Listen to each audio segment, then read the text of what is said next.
Welcome to chapter 5 of Staying Invested. This chapter is about showing you that the important factor is not when you start investing, but for how long you invest for. Even if you start off with a bad experience at the beginning, the longer you stay invested for, when you invested becomes less and less important. The key factor here is for how long you're investing for. We're going to show you an example here. This is portfolio 6 of our active model portfolio service. This has been running the longest. We're almost 20 years into this, and this is actual returns you would have received if you'd invested in portfolio risk 6.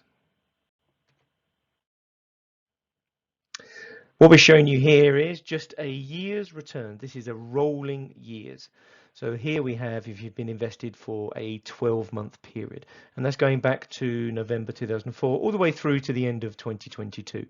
And you can see here that at the best period you'd invested in, you'd have had a return of over 40%, and the worst period would have had a return of minus 29%. Ironically, the minus 29% would have been from April 08 to April 2009. This was the height of the global financial crisis. The next 12 months was the best period, from April 09 to April 2010. You can see, though, as you take a longer time period, the annualized returns reduce. The dispersion of those returns come down fairly dramatically. So already extending your time horizon from 12 months to 24 months has reduced the importance of when you start investing. Take that forward to 5 years, and you can see the dispersion here has dropped dramatically. So over this 5-year period, what we also have done is eradicate any negative returns. Take that forward to 10 years, and suddenly the importance of when you started investing reduces dramatically. What the key here is about how long you're investing for here.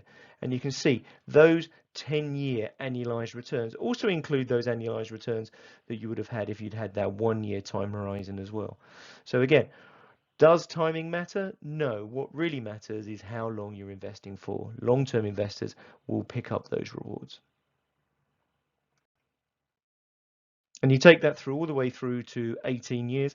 We have up to 18-year data towards the end of 2022. We're going to update this on an annual basis here. So the 18-year data, as you can see straight away, shows you when you start investing doesn't really matter. And the importance being as well, if we draw an orange line in here, the difference between the blue and the grey represents where the average sits. And the average is pretty steady whether you're investing for 1 year or for 18 years. And that gives you a higher sense of probability that the longer you invest for, the greater your chance of outsized returns. It's not just portfolio 6. This phenomenon goes through all the risk profiles. And we're going to take you through all the risk profiles now from risk profile 1, as you can see here, all the through to risk profile 10.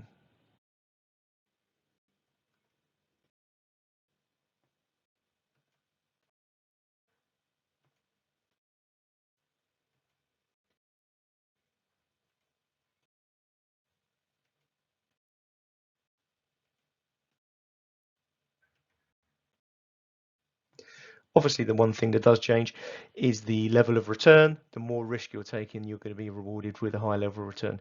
But what you're also seeing is for all of the risk profiles, the longer you stay invested, you're reducing the chance of having a bad period, and the averages are staying very similar across all the rolling periods within your risk tolerance. Hope you've enjoyed this chapter. Please feel free to look at the others.